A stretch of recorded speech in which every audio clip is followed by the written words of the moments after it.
Sarada police একাডেমির parade গ্রাউন্ডে পৌঁছলে প্রধানমন্ত্রী শেখ হাসিনাকে গার্ড অফ অনার দেয় পুলিশের একটি সুসজ্জিত দল।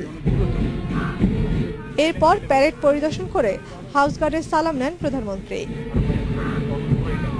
কুচকাওয়াজের শেষে দেশের সংবিধান ও সার্বভৌমত্ব রক্ষায় শপথ নেন প্রশিক্ষণ শেষ করা সহকারী police সুপাররা।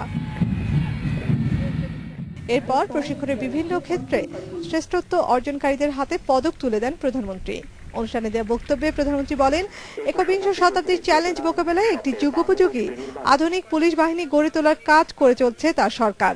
Cyber crime, money laundering, আন্তর্জাতিক আঞ্চলিক জঙ্গিবাদ এবং সন্ত্রাসী কর্মকাণ্ড প্রতিরোধে পুলিশের পৃথক বিশেষায়িত ইউনিট গঠনের কাজও এগিয়ে চলছে।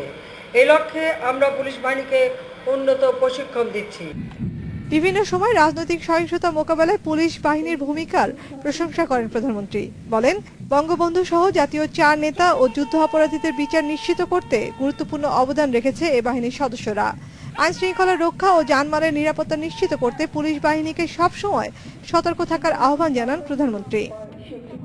মনে রাখতে হবে, মানুষ তার চরম বিপদে পুলিশের দ্বারস্থ হয়।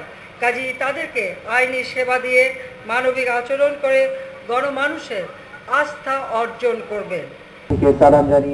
অনুষ্ঠানের মধ্য দিয়ে 33তম বিসিএস এর পুলিশ ব্যাচের 161 জন শিক্ষানবিশ সহকারী পুলিশ সুপারের 1 বছর মেয়াদী মৌখিক প্রশিক্ষণ শেষ হলো।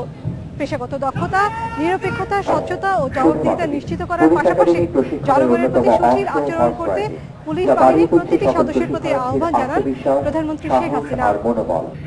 এর আগে পুলিশ একাডেমিতে পৌঁছে প্যারেড গ্রাউন্ডে নবনির্মিত গ্যালারি সহ অতিথি ভবন, তরুণিমা ও উর্মি উদ্বোধন করেন প্রধানমন্ত্রী। Nafiza Daula, independent news, Rajshahi.